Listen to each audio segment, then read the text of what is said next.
Good afternoon, everyone. You have just walked into the Ferguson Reading Room. We are here with Mr. Napoleon Williams III. He is with Connections to Success. He's going to talk to us about some burning questions regarding prison reentry. A number of people have loved ones who have matriculated through the system, and some people have been in the system themselves. And so we have a few questions that we need to have answered that will bless and help a lot of people trying to pick up the pieces. So again, we have Mr. Napoleon Williams III on the phone. Sir, could you tell us a little bit about your organization, Connection to Success? Absolutely. First and foremost, I'd like to extend a sincere thank you for having us on. This is a very, very important and critical issue affecting our community. And so we've been serving the St. Louis region since 1998 in addressing some of the challenges and issues that individuals returning home from incarceration first face. And first off, we begin by providing individuals interview appropriate clothing. So many individuals that are looking to go out and pursue opportunities of employment may not have the proper attire to present themselves in a professional way. And so we do this through our Dress for Success model, where we're able to provide interview appropriate clothing from head to toe. Many of the accessories that many of the women will have, such as your pantyhose, your purse, some jewelry, all that good things. And then with the gentlemen, they're able to get a nice suit, tie, the shirt, the shoes, the socks, everything. So we have you ready to go on an interview looking appropriate and professional. Second off, we really want to strengthen individuals to be able to speak to some of those background challenges and kind of circumvent some of the barriers and discriminatory practices that we see in the employment industry quite often that face individuals with some type of background challenge. And so we do that through our Pathways to Success model, where we provide workforce readiness, Mm-hmm. placement, and retention. And so we're preparing individuals not only to find that industry or that job that they want to access, but to present themselves in a very effective way by answering that felony question in an effective way that really minimizes the adverse or negative views of that issue. Really demonstrate how you're better for your experiences, how you've learned from them, you've improved, how you've enriched yourself to really be a valuable asset to that company. And then we walk individuals through that process with our life transformation coaches, where we're addressing some of those other areas of deficit. Many individuals struggle with housing resources, with transportation, Yes. with their financial literacy and things like that. And so we mentor them and we walk them through that journey. It's a lifelong engagement, so we don't have an end point to the process. We do go through a 3-week job readiness program where they're actually in a classroom, but it's very unique. It's not the traditional instructor pupil setup. It's more of an interactive, engaging type activity where you're out and about in the community. You're being exposed to various industries and opportunities, but you're also getting those hard skills of how you navigate a professional arena, how you navigate a job fair, how do you network, how do you engage on a cold call and get an individual interested in inviting you in. So it really provides individuals those resources, strategies, and techniques to access that job, but also become economically independent by sustaining that job and moving forward to a livable wage paying opportunity. Now, is it illegal to discriminate against someone because they've checked that box? Do you have a criminal record or a felony record? Yes. Is that illegal to discriminate against someone because of that? So there's quite a bit of conflict around that issue. And so when you start to look at protected classes, technically individuals with criminal backgrounds have not been necessarily constitutionally protected from that. There are some EOC regulations around individuals not being able to do that in terms of legality or in good faith. But honestly, we know better than that. We know that it's Yes. being done every day, all day. And so individuals are barred quite often from entering into certain industries or given a fair shake in terms of consideration for employment because they have some of those background challenges. So what we've done at Connections to Success to circumvent that challenge is create relationships with industry, create relationships with specific employers where we're able to demonstrate that the individuals that we're referring to them, they are prompt, they're professional, they're ready to go, they're trustworthy, and in many instances, these individuals with these background and adverse criminal justice history, they are quite often more trustworthy than an individual that's never had engagement with the criminal justice system simply because there are several levels of accountability that they navigate. And so these individuals are focused. They don't want to return to prison. They have families, they have loved ones, dreams, aspirations, and all that. And they have an additional support mechanism here at Connections to Success where we're going to hold them accountable, but we're also providing them that wraparound support provision to ensure that they're making it to work every day. They're prepared, they're equipped with all the resources that they need, and they're moving forward in a very positive way. So it minimizes that stress and the uncertainty and distrust that many employers have. So without that, those individuals returning home from incarceration with that felony conviction are facing a very high mountain to climb. And so we're doing advocacy work on the back end to ensure that we're getting the word out, creating awareness around the benefits of considering individuals with felony backgrounds. But in terms of looking at the legalities of it or looking at our political arena and putting forth legislation around minimizing that, we have some discussions and some great dialogue happening locally, statewide, nationally, but we're not to the point yet where it's no longer an issue. This is still a major issue in terms of the discriminatory practices that are implied for individuals with those felony convictions. Now, does your program have resources for mental health assistance? And so currently we're not equipped with clinicians that address those mental health issues. So what we do an intake and assessment process, and if an individual is currently under the care or receiving proper medication to address their issue and they have been considered to be stable, they're more than welcome to enter into the program and go through the process.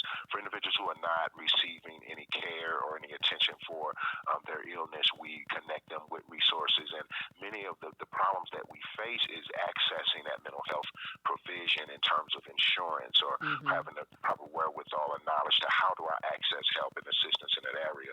So our life transformation coaches are trained and aware of the resources that are out there. We partner with several of the local health consortiums to just build up our knowledge and understanding of how we navigate that, because many of the individuals that are introduced to the criminal justice system and are recidivists, they're in and out. Many times it's because of an unaddressed mental health illness, and we understand that, and that's at the forefront of all the work that we do. And so with that being said, there needs to be a level of stability there before an individual can successfully navigate our particular system, but we're not turning an individual away empty-handed. We're going to ensure that they get the treatment and attention that they deserve, and then we take a look at that stability level and the timing in terms of if they're ready to go through our particular process. Now, one question that a number of people have is it's all over the media as far as advocacy groups trying to affect this reality. But what privileges does a person lose after having been convicted of a felony? So there are several things, and so we have, as a society, identified this particular group, individuals that have been to prison, that have received felony convictions, and we basically disenfranchise them. So while an individual is on probation or parole, they lose their voting privileges. Now, one myth associated with this particular practice is that an individual loses that for life, and that is not true. And so when an individual is currently serving time, and this is in the state of Missouri specifically, the individual is serving time or is serving probation or parole, they are disenfranchised, so they do not have the right to vote during that period of time. Once they successfully complete the mandates of their parole and probation and are released from supervision from a criminal justice entity, they then are able and eligible to be re-enfranchised, and they are able to vote. But then you have other areas such as certain amenities that are provided to U.S. citizens through various government agencies, such as certain financial supports, certain food and nutrition supplements, certain incomes and housing provisions and things of that nature. Individuals are traditionally excluded from participating in those areas. And so we partner with several local agencies in pushing for an overturn of the ban for SNAP benefits for individuals convicted of drug offenses several years back. And we did have several major wins in that area where we got provisions implemented where it was just not a blanketed prohibition for individuals convicted of drug offense. They were actually able to re-access that amenity once they took certain steps included things like successful urinalysis tests, things of that nature, or participating and completing a program and things of that nature. But it was no longer a blanketed prohibition that was seen in many states across the country. And up to that point, I believe 36 of the states had opted out of that ban, and Missouri remained at that time as one of the states that upheld that ban. And it was essentially a blanket ban on anyone convicted of a drug offense. And so they were automatically disqualified for receiving SNAP benefits, which we traditionally know as food stamps. And quite often that supplement for individuals returning home from prison that are trying to get on their feet, trying to get out and get a job, and we just remain with sustenance and everyday nutrition to get them to that point to where they are able to establish employment and begin to provide for themselves and their family. That's a big win to be able to access that, because it was just something that really was a detriment to communities that are disproportionately impacted by the incarceration practices that we see throughout our country. So it was a major win, but we still have a long way to go. So that's just a few of the privileges that felons are excluded from, that the general public are not. Now, does the amount of privileges a person loses depend on the crime? Now, that was one of the most disturbing things personally, Dan, because I asked a question when this law was first put forth. If you take an individual who has committed a serious violent crime, or a crime that's just abhorrent. Now, you're looking at many of the drug offenses are considered non-violent offenses. So we identify one specific sector of the community that has committed this non-violent offense to say that they are excluded from receiving these particular amenities. Now, the theory that was told back to me by several legislators that supported this law was that, well, you're not going to have a rapist or a murderer go out and trade their food stamps for drugs. I mean, that was literally told to me by legislators. And so it was very alarming, but also illuminating to me to understand just how far we had to go in terms of educating and informing and just properly creating that awareness around what the true problems in our communities are. And we worked diligently to get some movement on that ban, because it did not make any sense. And so when looking at those specific privileges, you are identifying and looking at singling out one particular type of crime for exclusion to those assistants. And it's unfair, but also it's economically irresponsible, because it drives individuals to other areas, other states that don't have these type of restriction and exclusionary practices. And so we're losing that opportunity for that economic vibrancy and stability here in our state. And so it's something that's changed recently, but we have so far to go in terms of other areas of exclusion that are basically cutting out an entire proportion of our population due to their background. So this varies from state to state? It does. Okay. Are some states a little more, I don't want to say lenient, but I guess I would. Do some states allow, people with felonies to get food stamps while others don't? Yeah, so currently, I would have to look at the new numbers, so don't quote me. I know as of around 2014, there was only about 8 states who hadn't opted out of the drug offender ban on SNAP assistance. So we were one of very few who still upheld that law at that particular time. But I tend to look at those particular measures not so much as leniency, but responsible, practical, smart policy. And so when you begin to look at what actually addresses an issue, we often in our society, and in America specifically in our criminal justice system, we work backwards. And so we look at these tenets of public safety, of rehabilitation, of deterrence, of all these different tenets of our criminal justice system, yet we implement practices and policies that have a direct contradictory effect on each of those areas.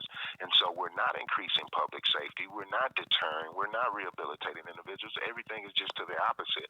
And so when you take a look at some of the states who have put in some of these practices and policies that seem to be to the layman or the observer as soft on crime or unbelievable that you would allow certain people that's done these certain things to have these certain amenities or assistance and things of this nature. It may be viewed as lenient, but in fact, those states have discovered that it's more responsible to do those things, and it's more in line and consistent with those tenets of our criminal justice system, which we want to achieve better public safety. We want to really rehabilitate and increase the ability and capacity for individuals to come home from incarceration, reintegrate into our community, and be productive tax-paying members of our communities. In order to do that, you have to have some type of mechanism where these individuals are provided the opportunity to access resources, have the opportunity to earn a living, have the opportunity to access skills and trainings. At one point, we were excluding individuals with drug convictions from accessing financial aid to receive post-secondary education and some other training and skills provisions. This is just so counter to what we want to achieve through this system. And so we're fighting hard and diligently to get a lot of these practices and policies overturned, and we're having some great momentum, but the word really has to get out and create that awareness to the public to understand what we're truly dealing with so that groundswell happens and we move these legislators in a way where they understand their constituency is serious about these issues, and this tough on crime era is gone. It's time to be smart on crime. I like that word, not lenient, but responsible. I like that very much. Now, does a person lose more privileges if they've committed a drug crime? So as I outlined, that seemed to be one of the specific convictions and criminal areas that was really kind of earmarked and highlighted among all other crimes. And so we understand that there are other levels and categories of crime that get different treatment as it relates to sentencing and as it relates to amount of severity and then perception. And so perception plays a great role in this whole thing as well. But when we're looking at specific hard provisions that individuals are excluded from being considered for receiving, we're looking at the drug convictions as being one of those identified categories that have excluded millions of people. And we understand that there's some other dynamics associated with that.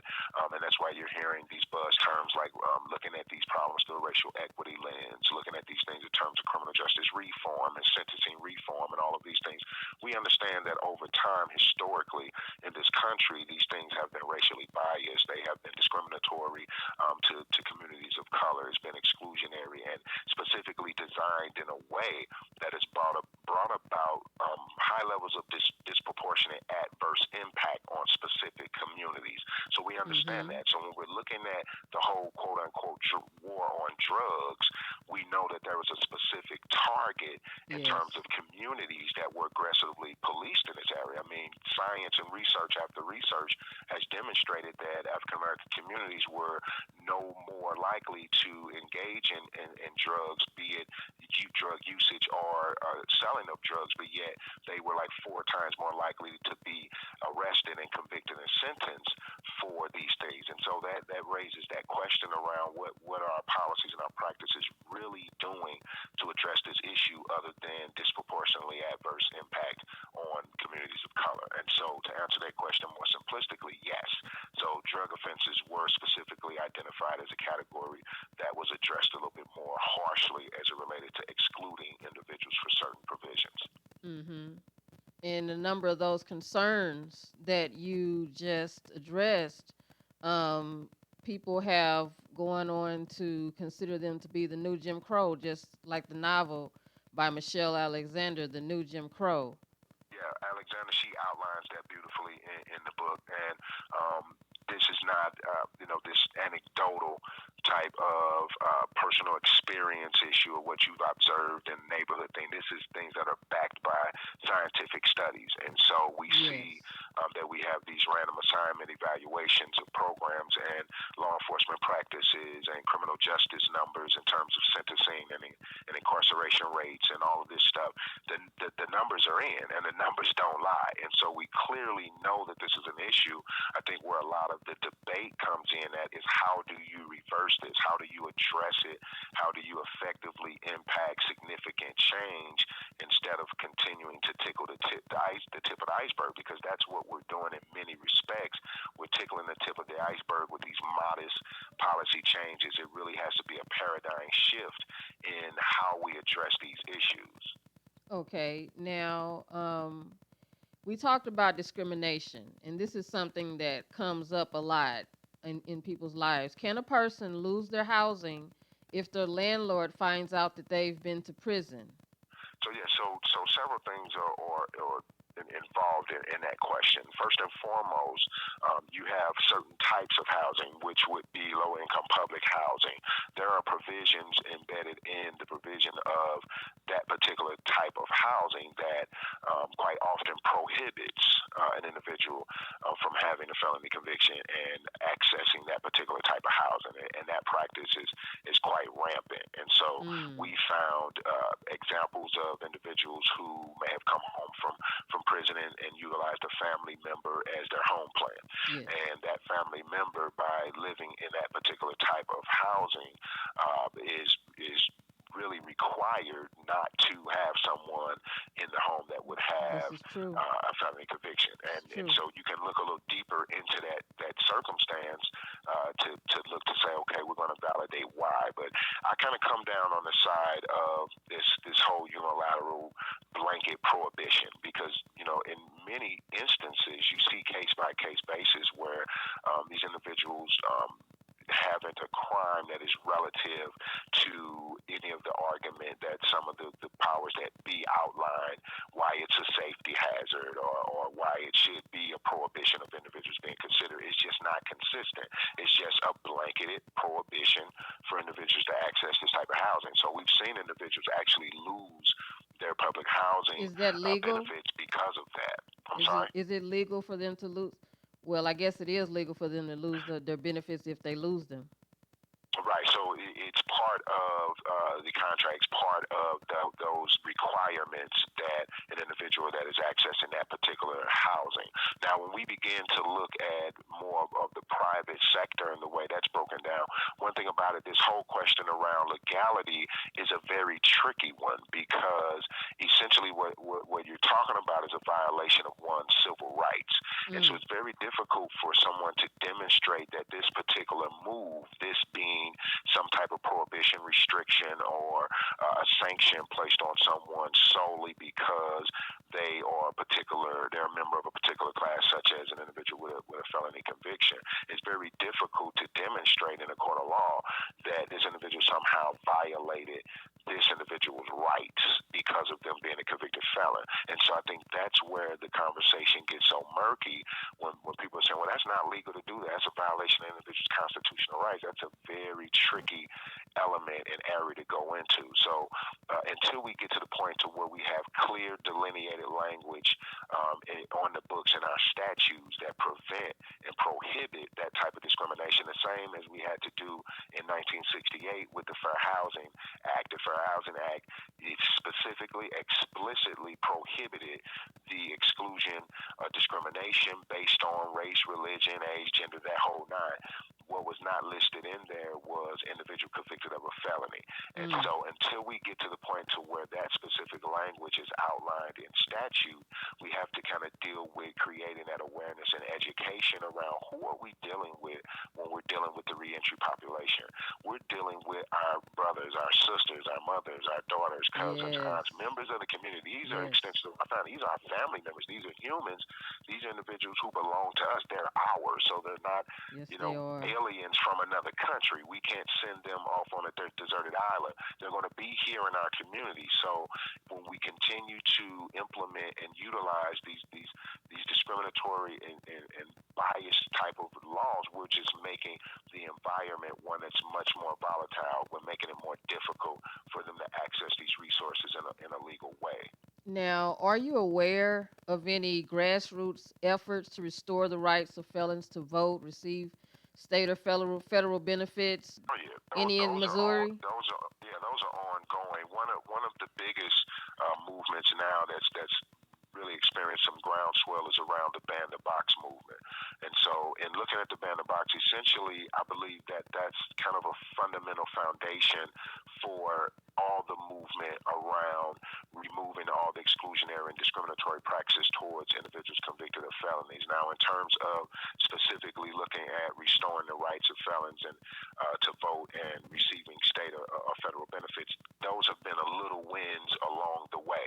So essentially, it's more of educating the public around the restoration of those voting rights once an individual is complete with court mandates such as parole or probation. So that's creating awareness. That already exists in most of the states. You have very few examples of individuals having lifetime bans. Anything that is separate from a voting fraud or some type of one of the rare cases of individuals being in public office and doing participating in some scrupulous activity around the actual political process. Other than that, there are very few lifetime bans on enfranchisement. So with that being said, I think more the emphasis and awareness should be placed on these efforts to actually stop the discriminatory practices as it relates to employment, because at the core of what we're dealing with the reentry population is the refusal to allow individuals returning home from incarceration to earn a living for themselves and their family. That's the biggest issue, because that's where we see a lot of the issues and problems of individuals really reintegrating successfully into the community. And then also looking at that access to resources. And so when you talk about excluding individuals from accessing SNAP benefits or low-income housing, affordable housing, that's a big problem. If an individual can't access somewhere to live and a way to pay for it, or pay for their necessities and their amenities and things, that's an issue. And individuals have to survive and they have to live. And so we're driving them to activities that's basically a vicious cycle to end them back up in prison. And when individuals are not able to access proper medication, if there's mental health issues there, these are serious issues. So we want to focus in on that. And you do have those movements throughout the country. For instance, the move here in Missouri was very robust and had quite a collective impact around getting that law changed in terms of the blanketed prohibition for drug offenders accessing SNAP. And then you have others all over the country. And, most states have some task force, some consortium on the ground working towards these issues. Wow. Wow. Now, is there any possibility of someone with a felony ever legally owning a firearm? That's a great question, Deanna, because that's one that's kind of at the top of my list. Because when we talk about this disenfranchisement, we're looking at the rights of our citizenry, and it's kind of a catch-22. It's you outline some policies and practices that have a high likelihood for specific groups of our population to fall victim to.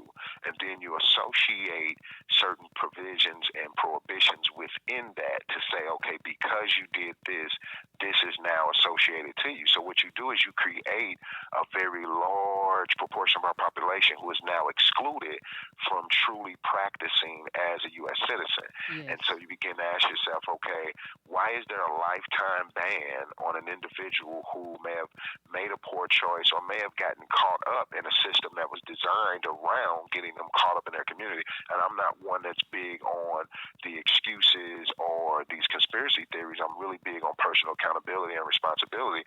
But as a personal member of this community that was targeted with very aggressive law enforcement tactics, with divestment, with economic degradation and neglect and decline, that is something that a 16, 17, 18-year-old young man does not understand in the context of his future. So you engage in activities of survival on a day-to-day basis. And I'm a personal observer and have experienced that my entire life. So I get that part of it. But if I make a poor choice, if I don't see other alternatives, and I'm an 18, 19-year-old young man, You're telling me that even though I have lived longer since my crime, since my conviction, than I had lived up to the time of my crime and my conviction, that I am still not worthy of the full reenfranchisement of all of my U.S. citizen rights. That's incredibly wrong. And so I have not come across any robust movement around the reinstitution of individuals with felony convictions in terms of gun rights.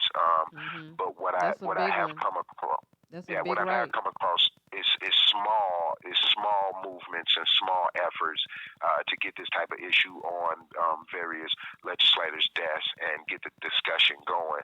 So I'm very encouraged to learn more about what's happening on that end, because I think that's one that needs to be a part of this discussion as well. What does it mean to be on papers? So on papers is someone who is navigating probation or parole. Probation is traditionally requirements that are handed down by a court, a judge, in lieu of actual jail time, and sometimes it can be some type of incarceration in partnership with a state or federal criminal justice system, which now the federal department, which the Bureau of Prisons operates the prisons, and then U.S. probation handles the post-incarceration supervision. So the United States federal sector now, U.S. probation, they no longer do parole. So all of their supervision is probation, whereas the states still do parole and probation. So probation is when an individual is under supervision by a criminal justice entity, and they are required to complete certain mandates and maintain certain levels of criteria, such as employment, stable housing, remain in the state or remain in a particular area. They report and ensure that they're maintaining all the proper accomplishments and things that they've been mandated to accomplish. And then the parole portion is usually when an individual is released from prison before completing their complete sentence, and they're allowed to come out and then reintegrate into the community, but they're technically still under the supervision of that state's board of probation and parole. And so parole is when an individual is released from prison and they're navigating that supervision. Probation is when an individual is under supervision but is not necessarily connected to actual prison time. They can be placed on that particular mandate in lieu of actual prison time. So when you hear people say on papers, that's what they're relating to. They're under supervision by criminal justice agencies. Now, whenever I have been approached with the question regarding being on papers or off papers, the person was always talking about employment. They've always, been talking about, I want this particular job and I should be able to get it, because I'm off paper. I've been off papers so much time. And it seems that if on papers means supervision, it would seem that they'd want you to get a job and do something So positive. that is a great point, Deanna. And I've worked with several employers and staffing agencies that are trying to create that awareness and education around this particular issue, because what happens is, like I said, perception and the stigma associated with our criminal justice system is so inaccurate. It's so misleading that many of our members and community partners and things, they have to be educated, and so they're learning. They've never had any engagement or any adverse engagement with the criminal justice system. They learn through movies, through television, through word of mouth, through myths and fables handed down through generation. And so when they hear prison, when they hear felony, when they hear conviction, when they hear crime, that automatically conjures up a visual in their head of a big bad person that's not to be trusted, that will kill you, that will bring some harm to you, will steal from you, and that's just certainly not true in most cases, and much more than the cases in which it is true. And so what we're trying to get them to understand is that when an individual is quote unquote on papers, that individual they are navigating several layers of accountability. They are required to have employment. And so that individual is much more motivated to get up every single day and make it to work. They are required to provide urine samples to ensure that they're remaining clean. They are required to attend certain programs and enrichment seminars and things that keep them on a good track. And quite often, these individuals have acquired some amazing skills if they had the wherewithal and the focus and desire to do so while incarcerated, because there are opportunities for self-reflection and introspection during that time of incarceration. And we see that many of our community members who return home from prison have a new lease on life. They're viewing things a little different. They slow down and they begin to understand that they fell victim to a system that was designed and established and structured long before they got here, and they just simply fell into the trick of it all. And yours truly, it was also a member of that discovered that. And so once you begin to see things that way, you begin to navigate and move differently. And so you have more compassion, you have more consideration, you view things in a different light.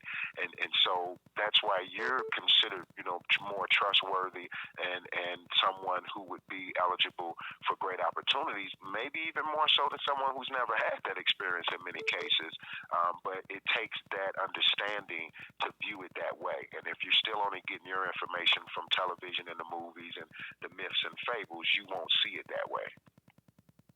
Okay, okay. Now, another thing I hear about is a good cause waiver. Could you tell us about that? So the good cause waiver is usually utilized for individuals that are attempting to access an industry that requires one of there's some type of blemish on your background. For instance, you're going into working in maybe a nursing home, or you're working with children, or some of those protected industries where you really have to be diligent in ensuring that you're getting someone in that place of employment that's going to be trustworthy and diligent in making sure providing a safe and secure environment for everyone. And quite often, in our experience here at Connections, what we found is that the good cause waiver is most effective when an individual is dealing with some type of blemish that may not be a full, all-out felony conviction. Okay. It may more so, maybe there was a hotline case for a suspicion of some type of violation or sanction placed on that person as a parent or as a caregiver, or some type of violation on a previous job in that particular industry, such as dealing with seniors or in a daycare center, something like that. And then that good cause waiver can go a long way, where you have several individuals that are providing letters of recommendation. You have maybe some history, job history in another industry that's demonstrated, and you've shown yourself to be trustworthy and that type of thing. And then you submit that to the state, and the state will then run that against their records to ensure that there's not anything more glaring or more substantial that should be used in determining whether or not that individual should be extended an opportunity to work in that field or administered a specific license that will grant them an opportunity to work in a particular field. It has been our experience that the good cause waiver is not as effective for individuals with the full-out felony convictions. Okay. And I've noticed that it's been an increase with individuals attempting to get the good cause waiver, and I think they may be confusing the good cause waiver with expungement. And so expungement will take a look at getting that particular conviction removed from your record or somehow getting that record sealed, whereas the good cause waiver is more of some extra backup and vouching for that individual because there's some blemish on the background, but not necessarily a full-out conviction. Okay. Okay. Now, are there certain companies or industries that hire people with felonies quicker than other companies? Oh, absolutely. You have many companies who leverage some of the federal dollars that have been put forward to really increase the likelihood and really push companies to hire individuals from marginalized communities and communities who have been disproportionately targeted targeted for aggressive law enforcement tactics, so they know there's a higher percentage of individuals with felony convictions in those areas. And so trying to address that issue, the federal government has put forth some funding. There are bonding programs that companies can have insurance against any malfeasance or any type of criminal activity that may occur on their property, or it kind of protects them against certain liabilities and things. So that it increases the security and certainty for that employer to bring in someone and give someone an opportunity that may have something on their background. And then you have some companies that have made an intentional effort to be that spokesperson or that spokes company for this community of reentry, and so they'll say, hey, we're opening our doors to any and all, and we don't discriminate, we don't prohibit individuals that have felony convictions from applying. We have individuals in our company that have these felony convictions, and then you have many of the staffing agencies and temporary placement agencies who have made an intentional effort to say, hey, we want to really provide an opportunity for this disenfranchised community to actually get their foot in a door of a company, and they can go through us.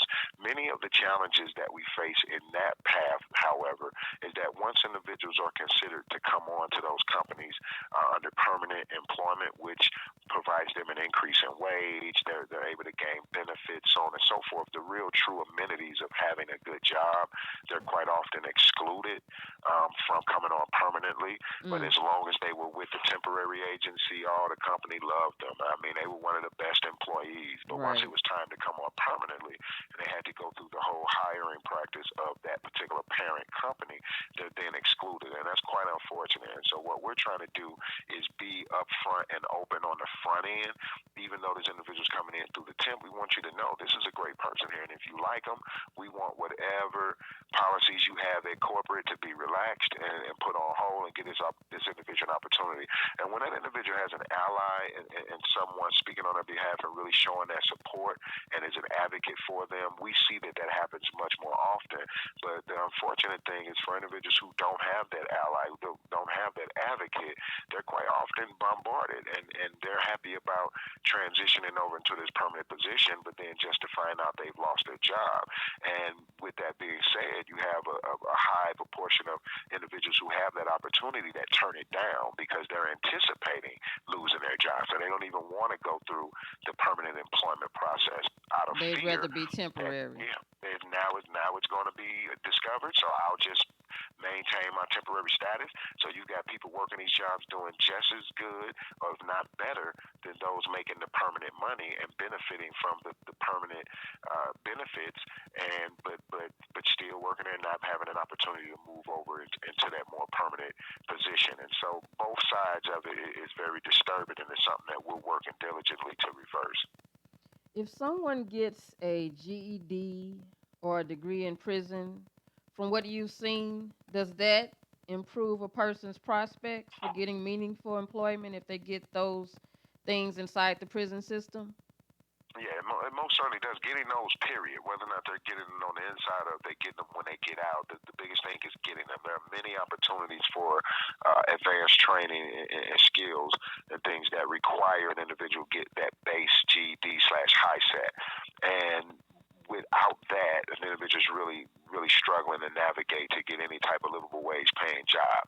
So that's a definite yes. And so we've been advocating for more resources to be dedicated to those efforts, to give individuals as much of a chance as they can to move forward. And that's kind of like the bare bones minimum of what we need to be doing, and not doing that on a public level is really sad, to ensure that these individuals have that bare minimum qualification of education to even be considered to not only go into employment opportunities, but also to go into advanced training opportunities, because many of the advanced trainings require an individual have that as a base, and it's like a minimum level of education that they have to have.